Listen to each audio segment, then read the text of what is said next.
కొన్ని నిర్మాణాలు ఆశ్చర్యాన్ని కలిగిస్తాయి, కొన్ని నిర్మాణాలు ఆలోచింపచేస్తాయి, మరికొన్ని నిర్మాణాలు కనుల వాకిట్లో అద్భుతాన్ని నిలబెడతాయి. ఆధ్యాత్మికతకు చారిత్రకతకు మధ్య సన్నని గీత గీసుకున్నట్టుగా అనిపిస్తాయి. అలా ఒకవైపున విస్మయాన్ని, మరోవైపున అనేక సందేహాలను రేకెత్తించే అరుదైన నిర్మాణంగా రాణి కీ వావ్ కనిపిస్తుంది. గుజరాత్ రాష్ట్రం పటాన్లోని అద్భుతమైన ఈ కట్టడమే ఈ వారం దివ్యక్షేత్రం.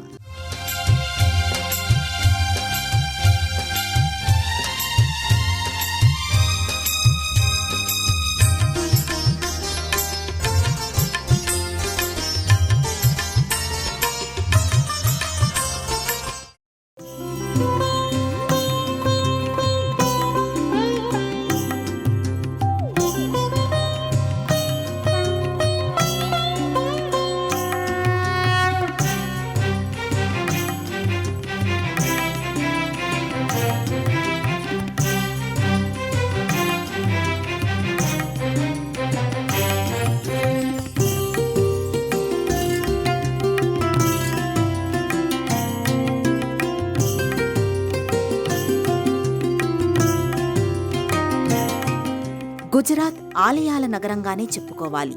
అలాగే అనేక చారిత్రక నిర్మాణాలకు ఆలవాలమనే ఒప్పుకోవాలి.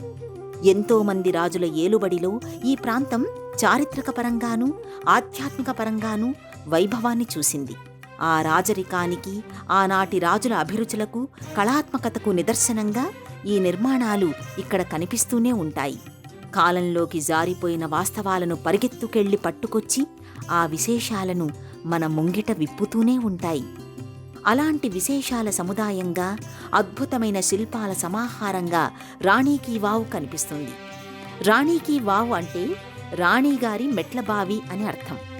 రాణిగారి మెట్లబావి అంటే రాణిగారు తవ్వించిన బావి, రాణిగారు ఉపయోగించిన బావి అనుకోవడం సహజం. కానీ ఇది రాణిగారు కట్టించిన బావి. ఈ బావిలో నుంచి నీళ్లు తోడుకోవడం కుదరదు, దాహం తీర్చుకోవటం అంతకంటే కుదరదు. లోపలికి తొంగి చూస్తే నీళ్లకు బదులుగా చరిత్రకు చెందిన ఆనవాళ్లు కనిపిస్తాయి. హృదయపు లోతుల్లో దాగిన అనుభూతుల దాహాన్ని తీరుస్తాయి.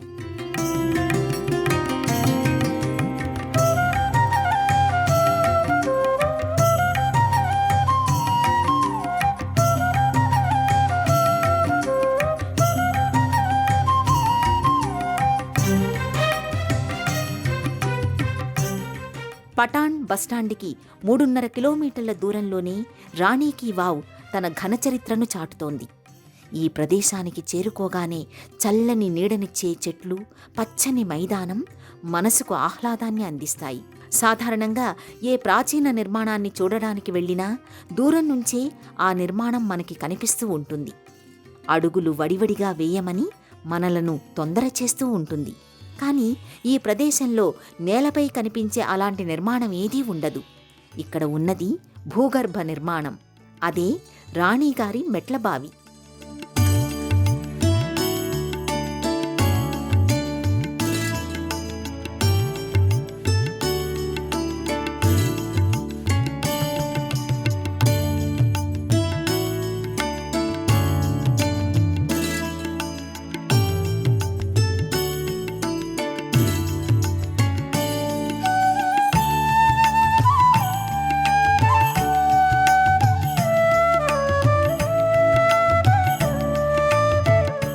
సాధారణంగా అప్పట్లో ఊరంతా ఉపయోగించుకోవడానికి ఊరు మధ్యలో ఒక పెద్ద బావిని నిర్మించేవారు. దానిని ఊరబావి అనేవారు. వైశాల్యం పరంగా ఈ బావులు చాలా పెద్దవిగా ఉండేవి. వేసవి కాలంలో నీటి ఊట తగ్గినప్పుడు లోపలి గోడల వైపు నుంచి నిర్మించిన మెట్ల ద్వారా దిగివెళ్లి నీళ్లు తెచ్చుకునేవారు. కొన్ని ప్రాంతాలలో వ్యవసాయ భూములలోనూ ఈ తరహా మెట్ల బావులు కనిపిస్తూ ఉంటాయి. ఇలాంటి బావుల్లోకి కొన్ని మెట్లు దిగితే సరిపోతుంది. కానీ ఇక్కడి బావిలోకి దిగాలంటే కొన్ని మెట్లు కాదు, ఏకంగా 7 అంతస్తులు దిగాలి. అవును, ఇది 7 అంతస్తులను తనలో దాచుకున్న బావి. తరతరాల చరిత్రను, తరగని ఆధ్యాత్మిక సంపదను, ఈ రెండింటినీ కలిపే అపూర్వమైన శిల్పకళా సంపదను తనలో దాచుకున్న బావి. ఎంతో ఆనందాన్ని, మరెంతో అనుభూతిని అందించే బావి. సాధారణంగా ఒకప్పుడు దాహం తీర్చుకోవాలనుకునేవారు బావుల్లోకి దిగేవారు. కానీ ఇప్పుడు కళాదాహం తీర్చుకోవాలనుకునేవారు మాత్రమే ఈ బావిలోకి దిగుతారు. అది ఈ బావి విశిష్టత. అందుకే దీనికి అంతటి ప్రాధాన్యత.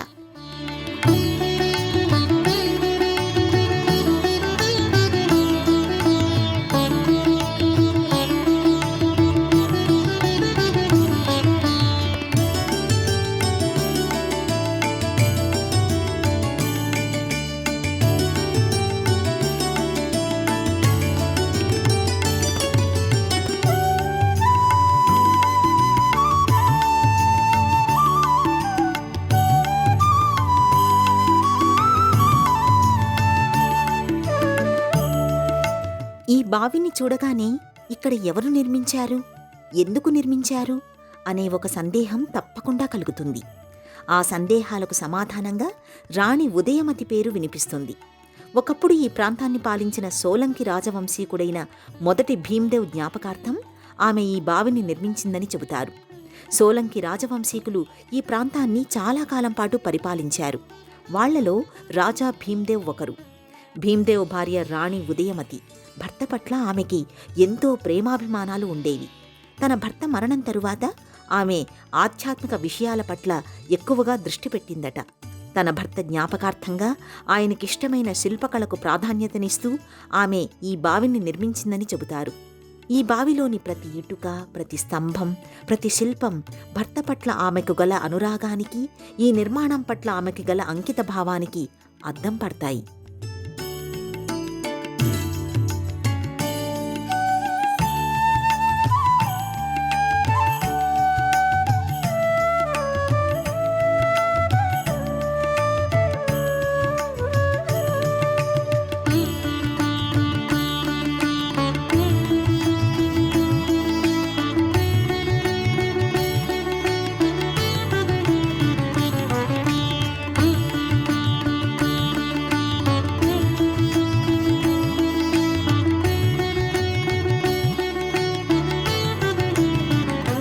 పదకొండవ శతాబ్దంలో ఉదయమతి నిర్మించిన ఈ ఆలయం ఆ తర్వాత కాలంలో సరస్వతీ నదికి వచ్చిన వరదల కారణంగా ఇసుకలో కూరుకుపోయింది.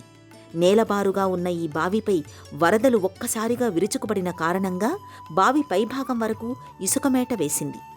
7 అంతస్తుల మేర మేట వేసిన ఇసుకను తొలగించే ఏర్పాట్లు అప్పట్లో లేకపోవచ్చు. ఆ తరువాత తరాల వారికి ఈ బావిని గురించి తెలిసుండకపోవచ్చు. అలా 7 శతాబ్దాల పాటు ఈ బావిలోని శిల్పాలన్నీ ఊపిరి బిగబట్టి ఇసుకమేటల క్రిందనే ఉండిపోయాయి. 1980లో ఇక్కడ ఈ బావి ఉన్నట్టుగా గుర్తించి భారత పురావస్తు శాఖ వారు దీనిని వెలుగులోకి తెచ్చారు. ఈ బావి నిర్మాణం, శిల్పాలు దెబ్బతినకుండా వారు చాలా చర్యలు తీసుకున్నారు. 300 స్తంభాలతో 7 అంతస్తుల నిర్మాణం జరిగినట్టుగా ఒక అంచనా. అయితే ప్రస్తుతం 200 స్తంభాలతో ఈ నిర్మాణాన్ని కాపాడుకోవడం జరిగింది. బావి లోపలికి తవ్వకాలు జరుపుతూ లోపలి నిర్మాణాలకు ఎదురెళుతూ అవి దెబ్బతినకుండా చూడటం ఎంత కష్టమనేది ప్రత్యేకంగా చెప్పవలసిన పనిలేదు.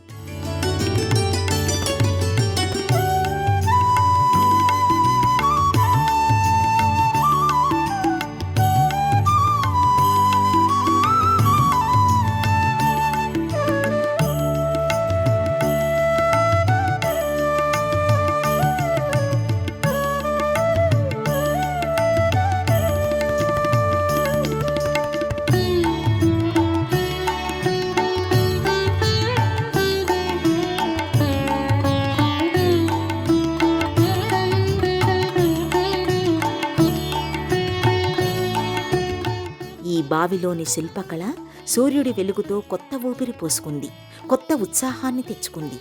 ఇక్కడి శిల్పకళలోని సౌందర్యం, జీవకళ చూసి అందరూ కూడా విస్మయానికి లోనయ్యారు.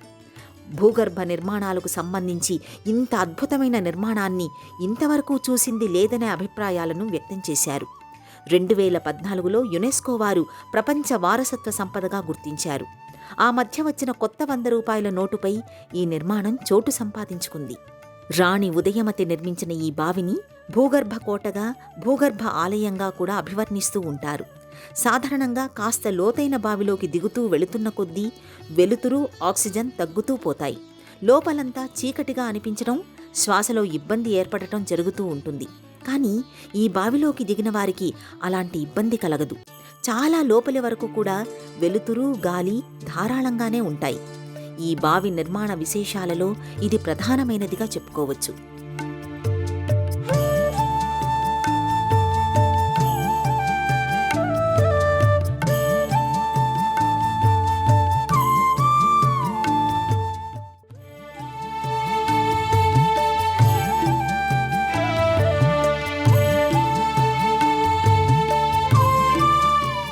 రెండు 209 అడుగుల పొడవు, 65 అడుగుల వెడల్పు, 88 అడుగుల లోతును కలిగిన ఈ మెట్ల బావిలోకి దిగుతూ ఉంటే అప్పటి వరకు మనకు ఎంతమాత్రం పరిచయం లేని ఒక కొత్త ప్రపంచంలోకి ప్రవేశిస్తున్నట్టుగా అనిపిస్తుంది. అద్భుతమైన లోకంలోకి అడుగుపెడుతున్న భావన కలుగుతుంది. ఈ రాళ్లను ఎక్కడి నుంచి తెప్పించారు? ఈ స్తంభాలను ఎలా లోపలికి దింపారు? రాయిని పట్టుకుని ఉండేలా వాళ్ళు ఎలాంటి టెక్నాలజీ వాడారు? ఎలా వాటిని నిలబెడుతూ వెళ్లారు అనే విషయం అర్థం కాదు. ఇంతటి అధునాతనమైన ఈ కాలంలోని వారికే ఈ నిర్మాణ శైలి అర్థం కాక అయోమయానికి గురిచేస్తుంది.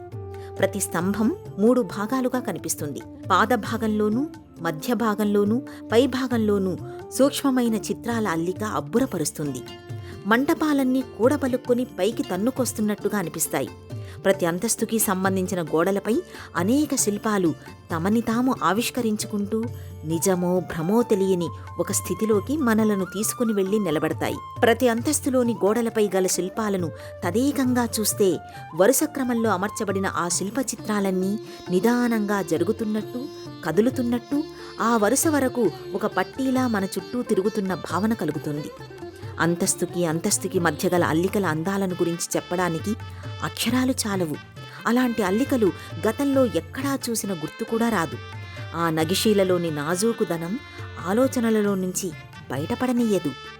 ఈ శిల్పాలను ఒకే కొలత కలిగిన రాతి బండలపై చెక్కి వాటిని బావి గోడలపై వరుసగా అమర్చుతూ వెళ్లారు.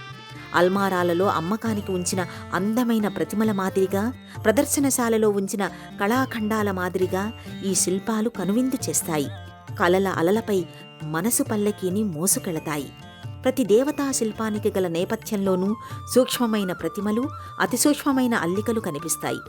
దేవతామూర్తులకు ఇరువైపులా అప్సరసల శిల్పాలను అమర్చడం విశేషం. దశావతారాలను మలచిన తీరు అక్కడి నుంచి మనలను కదలనీయదు. అప్సరసలలోని సౌందర్యం, నాగకన్యకలలోని లావణ్యం, వారు ధరించిన ఆభరణాలలోని విశేషాలు, ఆ శిల్పాల వేదికల క్రింద అంచులపై కనిపించే ముద్రలు ఆ ప్రదేశాన్ని వదలనీయవు. రాముడు, బలరాముడు, నరసింహస్వామి, వరాహస్వామి, వామన, కల్కి, మహిషాసురమర్దని వంటి రూపాలను ఆవిష్కరించిన విధానాన్ని తిలకిస్తూ అలాగే నుంచుండిపోతాం. కంటికి కనిపించిన ప్రతి శిల్పానికి మన చూపులను అప్పగించేస్తాం.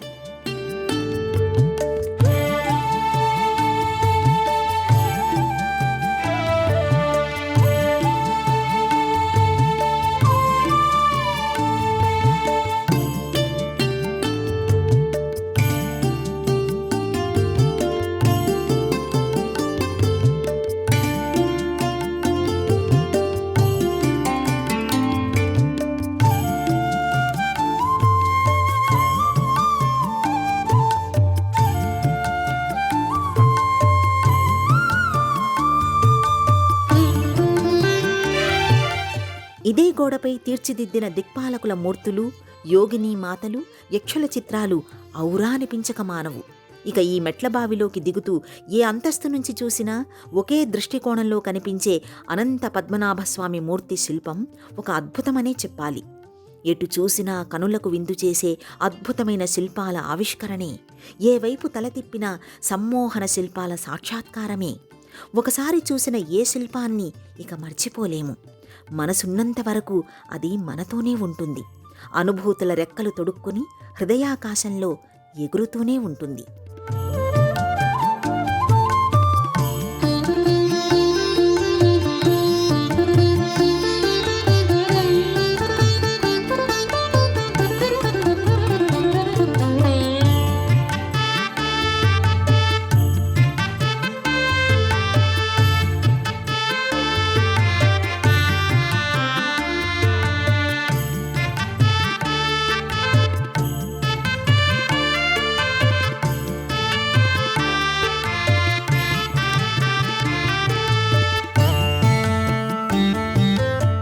ఈ మెట్ల బావిలోకి ఒక అంతస్తులోని గోడపై అద్భుతమైన అల్లికలు కనిపిస్తాయి. చూడటానికి చాలా అందంగా కనిపిస్తాయి. కానీ ఆ అల్లిక ఎలా సాధ్యమైందనేది ఒక పట్టాన అంతు చిక్కదు. ఆ వరుస అంతా కూడా వివిధ రకాలైన అల్లికలు ఆనందాశ్చర్యాలకు గురిచేస్తాయి.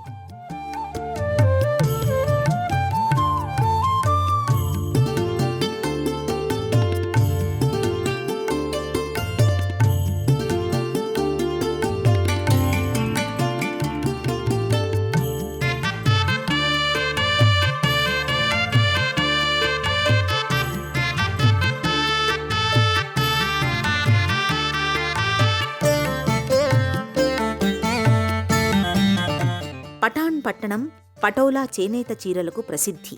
ఈ మెట్లబావిలోని ఈ అల్లికలు ఇక్కడ తయారయ్యే చీరలపై మనకి కనిపిస్తాయి.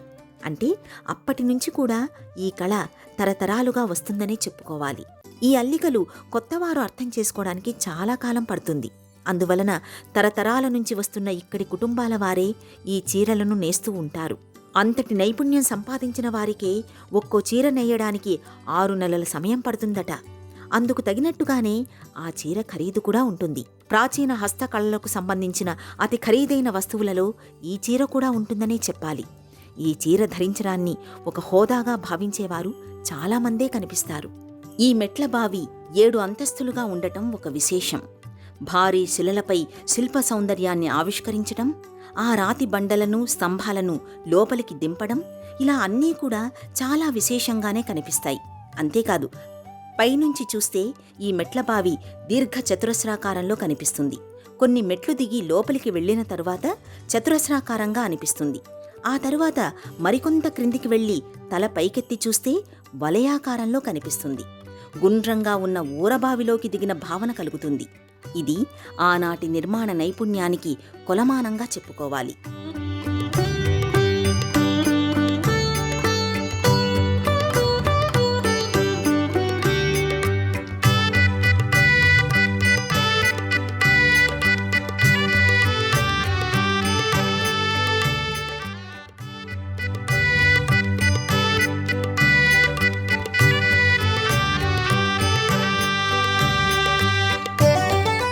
సాధారణంగా కాస్త లోతైన మెట్లబావులలోకి దిగితే ఎప్పుడు పైకి చేరుకుంటామా అనే ఒక భయం కలుగుతూ ఉంటుంది.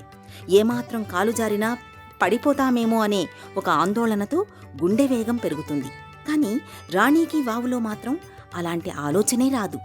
మనం ఒక ప్రాచీనమైన ప్యాలెస్లో తిరుగుతూ అక్కడ ఏర్పాటు చేసిన శిల్పాలను పరిశీలనగా చూస్తూ అనిర్వచనీయమైన అనుభూతిని పొందుతూ ఉన్నట్టుగానే అనిపిస్తూ ఉంటుంది.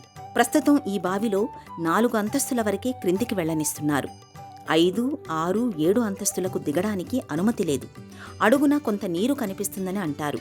అది వర్షపు నీరు అయ్యే అవకాశం లేకపోలేదు. 7వ అంతస్తులోని విష్ణుమూర్తి శిల్పం ప్రధానమైనదని అంటారు. రాణి ఉదయమతి విష్ణుభక్తురాలు కావడమే ఇందుకు కారణమని అంటారు. 6, 7 అంతస్తులలో ఇంకా ఎలాంటి శిల్ప విశేషాలు ఉన్నాయనేది మాత్రం తెలియదు. రాణికి వావు చూసిన తరువాత ఒక మెట్ల బావిలో ఇంతటి అద్భుతమైన శిల్ప సంపదను ఎందుకు ఆవిష్కరించారు? అప్పట్లో బావిలో నీటి ఊట పెరిగితే స్తంభాలు, శిల్పాలు ఇవన్నీ కూడా దెబ్బతింటాయి కదా అనే ఒక ఆలోచన చాలా మందికి కలుగుతూ ఉంటుంది. అయితే ఇది నీటి వసతి కోసం నిర్మించిన బావి కాదు, నీరు నిల్వ చేసే బావి కూడా కాదు. ఈ బావిలో నుంచి 28 కిలోమీటర్ల దూరం వరకు నిర్మించబడిన సొరంగ మార్గమే అందుకు నిదర్శనంగా భావించాలి. అప్పట్లో రాజులు శత్రువులు లోపలికి రావడాన్ని ఆపలేకపోయినప్పుడు రహస్యంగా ఏర్పాటు చేసుకున్న సొరంగ మార్గాల ద్వారా తప్పించుకునేవారు. కోట లోపలి నుంచి ఆ రాజ్యం పొలిమేరల వరకు ఆ సొరంగ మార్గాలు ఉండేవి. మరికొంతమంది రాజులు భూగర్భంలో రహస్య గదులను ఏర్పాటు చేసుకుని పైభాగంలో కృత్రిమమైన జలాశయాన్ని ఏర్పాటు చేసుకుని శత్రువుల బారి నుంచి తప్పించుకునేవారు. అలాంటి ఒక విధమైన ఏర్పాటే ఈ మెట్లబావి అనేవారు కూడా లేకపోలేదు. ఆలయాలపై, కోట గోడలపై, కొండ గుహల్లోనూ శిల్పాలను మలచడం సాధారణమైన విషయమే. కానీ ఒక బావిలో 7 అంతస్తుల నిర్మాణాన్ని చేపట్టడం, బావి చుట్టూ నిర్మించిన గోడలపై అద్భుతమైన శిల్పాలను అమర్చడం, అవి ఆనాటి రాజుల ఆధ్యాత్మికతను, వారి చరిత్రను ఆవిష్కరించడం, గాలి వెలుతురు ధారాళంగా లోపలికి వెళ్లే ఆనాటి నిర్మాణ శైలిని సగర్వంగా చాటడం ఈ మెట్లబావి ప్రత్యేకతగానే చెప్పుకోవాలి. తవ్వకాలలో చరిత్ర బయటపడటం వేరు, బావిని తవ్వి దానిలో చరిత్రను నింపటం వేరు. అలాంటి చరిత్రను మళ్లీ తిరగదోడడం వేరు. ఇలా రాణికి వావ్ అనేక ప్రత్యేకతల విహారంగా అనిపిస్తుంది. అనేక విశేషాల సమాహారంగా కనిపిస్తుంది. చరిత్రలోకి తొంగి చూస్తే ఇది ఒక మహారాణి మహోన్నతమైన జ్ఞాపకం. ప్రదర్శన కోసం దేవతామూర్తులు కొలువు తీరిన మందిరం. పరిశోధకులకు ఇది ఒక ఘనమైన గ్రంథాలయం. భారతీయులకు మాత్రమే దక్కిన బహుమానం.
అన్ని ప్రధానమైన నగరాల నుంచి అహ్మదాబాద్కి రవాణా సౌకర్యాలు ఉన్నాయి. ఇక్కడ రైల్వే స్టేషన్, ఎయిర్పోర్ట్ ఉన్నాయి.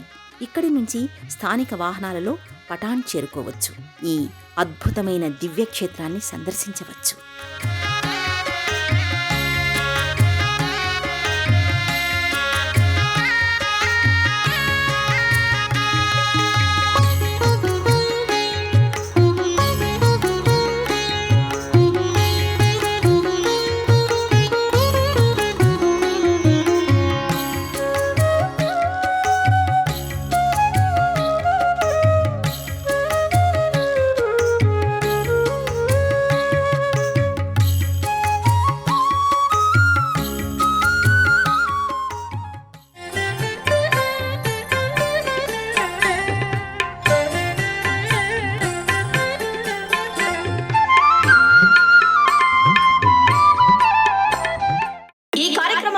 చూడాలనుకుంటే www.youtube.com/@ETV Life Spiritual లో చూడవచ్చు.